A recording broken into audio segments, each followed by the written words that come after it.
Hello guys and welcome to the channel success achievement. फिर से हम डिस्कस करने वाले हैं इंपॉर्टेंट अपडेट्स आज की। सो गाइस, अगर चैनल को आप पहली बार विजिट कर रहे हो या चैनल को सब्सक्राइब नहीं किए हो तो बिल्कुल से गाइस चैनल को सब्सक्राइब करिएगा, बेल आइकन को प्रेस करिएगा ताकि जो भी लेटेस्ट अपडेट्स हो आप तक पहुंच सके। गाइस, यहाँ पे 69 शिक्षक भर्ती को लेकर जो शिक्षा मित्रों के भारांक का मुद्दा था उसके खिलाफ सुनवाई 24 तारीख को होगी सुप्रीम कोर्ट के अंतर्गत। गाइस, यहाँ पे आप देख सकते हैं Raghavendra Pratap Singh, the state of Uttar Pradesh. Friends, यहाँ पे आपका जो ये केस है बिल्कुल से लिस्टेड हो चुका है। ये गाइस आपका 24/7/2020 अर्थात ये 24 जुलाई को सुना जाएगा। और गाइस इसके साथ ही आपको बताते चले कि वेटेज का मुद्दा जो गाइस है इसको लेकर सुप्रीम कोर्ट से ही तय होगा कि क्या डिसीजन आता है। और गाइस ये आपके लिए ये महत्वपूर्ण यहाँ पे इसलिए है क्योंकि यहाँ पे जब शिक्षा मित्रों के वेटेज की बात आएगी तो जो बार बार कहा जा रहा है कि शिक्षा मित्रों के लिए उन्हें रिलैक्सेशन मिलना चाहिए, तो ये बातें भी कोर्ट के सामने खुल के आएंगी कि उन्हें रिलैक्सेशन दिया गया है। आनंद कुमार यादव के केस के अकॉर्डिंग उनको एज रिलैक्सेशन दिया गया है और साथ ही साथ उन्हें 25% का भारांक दिया गया है। और गाइस साथ ही साथ आपको बताते चले कि यहाँ पे जो कट ऑफ मुद्दा है और साथ ही साथ 27,000 सीटों के रिजर्व करने का मुद्दा है उसको लेकर अभी 24 तारीख की सुनवाई की कॉज लिस्ट नहीं आई है। और गाइस यहाँ पे आपका कॉज लिस्ट आएगा तो पता चल पाएगा कि क्या 27-24 को ही हेयरिंग होगी या फिर इसके लिए नेक्स्ट डेट कोई लगाई जाएगी। तो गाइस जहाँ तक संभावना बन रही है कि केस आपका लिस्टेड होगा 24 तारीख के ही लिए, और 24 को जैसे ही आज गाइस इसका कॉज लिस्ट आ जाएगा और कॉज लिस्ट आएगी तो बिल्कुल से आपको डिटेल प्रोवाइड की जाएगी। हालांकि ये संभावना बिल्कुल से बन रही है कि इसकी 24 को ही सुनवाई होगी। और यहाँ पे अहम ये है कि 24 को सुनवाई होगी तो यहाँ पे 37,000 सीटों का मुद्दा और साथ ही साथ कट ऑफ का मुद्दा इम्पॉर्टेंट रहेगा सुना जाना, और सरकार को अपना पक्ष रखने के लिए क्लियरली बुलाया गया है। तो गाइस काफ़ी अहम रहने वाली है अगली सुनवाई, और जैसे ही कॉज लिस्ट में आपका केस 24 को मेंशन होकर आता है आपको डिटेल्स प्रोवाइड की जाएगी। गाइस आपको बताते चले कि यहाँ पे कार्यालय जिला यहाँ पे बेसिक शिक्षा परिषद कानपुर नगर से भी एक नोटिफिकेशन जारी हुआ है।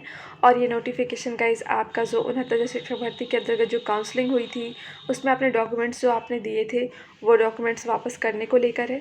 यहाँ पे डिटेल्स आप देख सकते हैं बिल्कुल से यहाँ पे दी गई हैं। तो गाइस यहाँ पे अगर आपने कानपुर नगर से अपनी काउंसलिंग कराई है तो आप वहाँ पे संपर्क करें कि ये सभी को लेना अनिवार्य है या फिर उनके लिए जो डिमांड कर रहे हैं अपने डॉक्यूमेंट्स के लिए, क्योंकि गाइस ऐसे नोटिफिकेशन कई जगहों से आए हुए हैं और कोरोना की सिचुएशन इतनी ज़्यादा क्रिटिकल है। ऐसी सिचुएशन में इतनी दूर तक जाना यहाँ पे बहुत दिक्कत भरा होगा। ऐसी स्थिति में आप बिल्कुल से कॉल करिए और बेसिक शिक्षा परिषद पे ये बिल्कुल से डिटेल्स निकालिए कि क्या ये सभी के लिए कंपलसरी है कि सभी को लेना होगा या उनको लेना होगा जिनके लिए ज़रूरी है।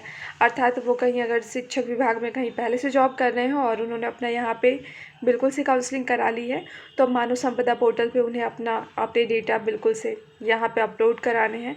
ऐसी स्थिति में यहाँ पे क्लियरली दिया भी गया है कि भविष्य में यह स्वीकार नहीं होगा कि उनके पास मूल अभिलेख न होने के कारण पोर्टल पर अपलोड नहीं किया जा सका। तो गाइज़ यहाँ पे कई कारण भी दिए गए हैं।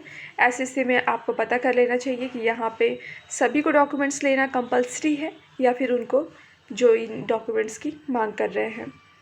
वहीं गाइस डीएलएड को लेकर एक स्थिति गंभीर बनी हुई है कि यहाँ पे उन्हें प्रमोट किया जाएगा या फिर उनके एग्जामिनेशन कंडक्ट कराए जाएंगे, क्योंकि हमने कल भी बात किया था कि 2018 का जो सेमेस्टर है वो बिल्कुल से लेट हो रहा है। ये सत्र लेट हो रहा है क्योंकि जुलाई में उनका फाइनल सेमेस्टर हो चुका होता और अभी वो थर्ड सेमेस्टर में पड़े हुए हैं।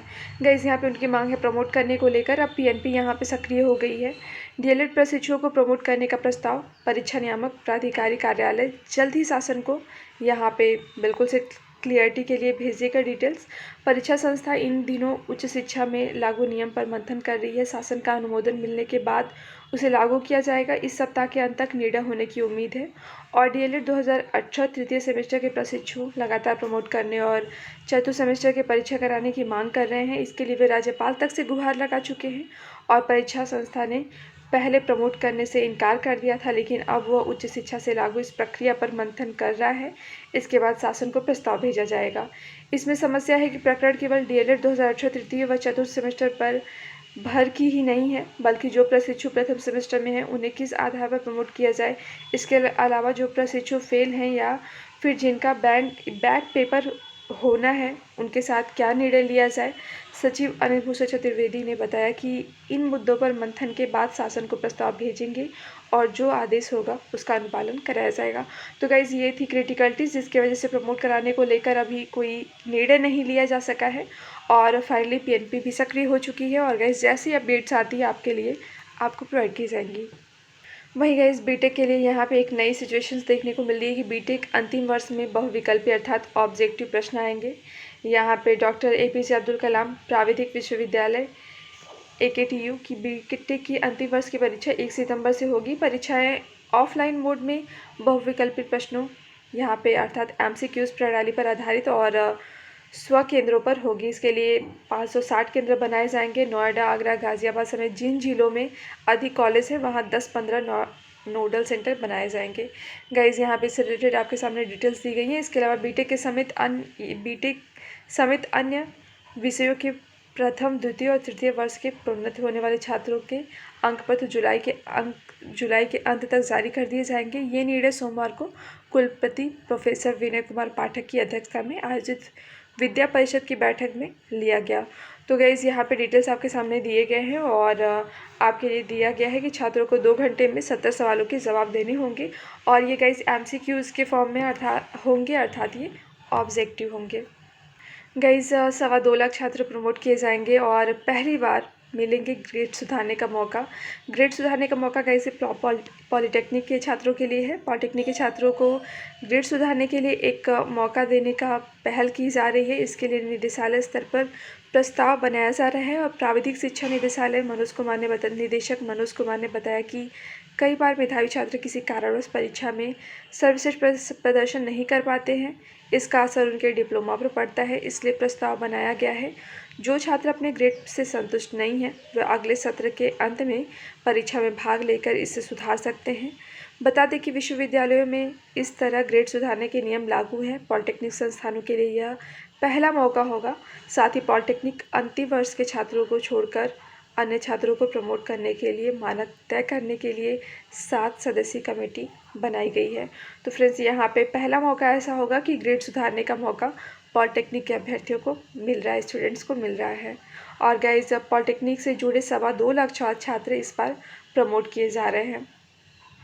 वहीं गाइज बिना TC प्रमाण पत्र भी स्कूलों में प्रवेश मिलेगा। ये क्या है डिटेल्स गाइज, यहाँ पे प्रवासियों के लिए ये दिक्कतें हैं क्योंकि प्रवासी मजदूर जो कि कहीं जॉब कर रहे थे और मजदूरी कर रहे थे और अब वो अपने गांव को लौट चुके हैं, उनके बच्चों की शिक्षा के लिए दिक्कतें होंगी।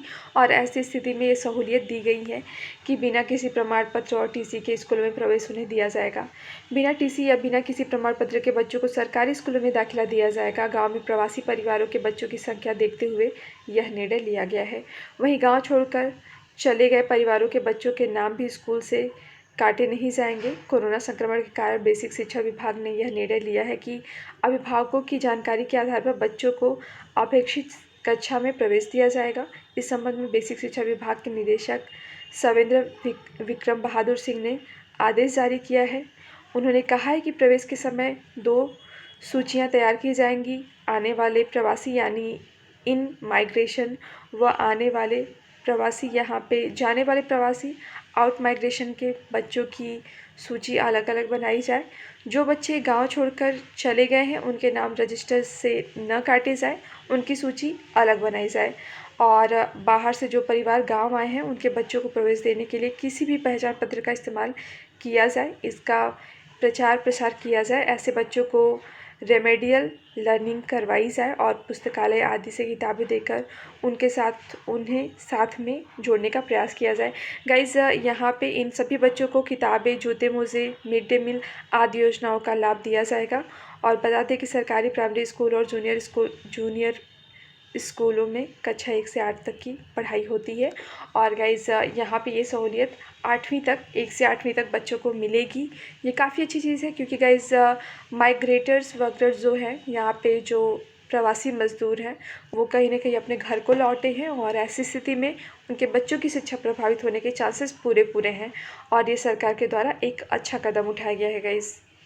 वहीं गाइज यहाँ पे OBC आरक्षण 27% पर रोक लगाने की बात और साथ ही साथ 14% यहाँ पे करने की मांग जो है वो सुप्रीम कोर्ट तक ये मुद्दा पहुँच चुका है। और गाइस यहाँ पे अभी इसको लेकर क्लियरिटी नहीं है। सुप्रीम कोर्ट के अंदर का जो डिसीज़न आएगा उसके बाद ही इसके बारे में कुछ कहा जा सकता है। सो गाइस इस वीडियो में इतना ही। गाइस वीडियो को लाइक करिएगा, शेयर करिएगा, साथ ही साथ गाइस चैनल को सब्सक्राइब करिएगा और बेल आइकन को प्रेस करिएगा ताकि जो भी लेटेस्ट अपडेट्स हो आपको प्रोवाइड की जा सके।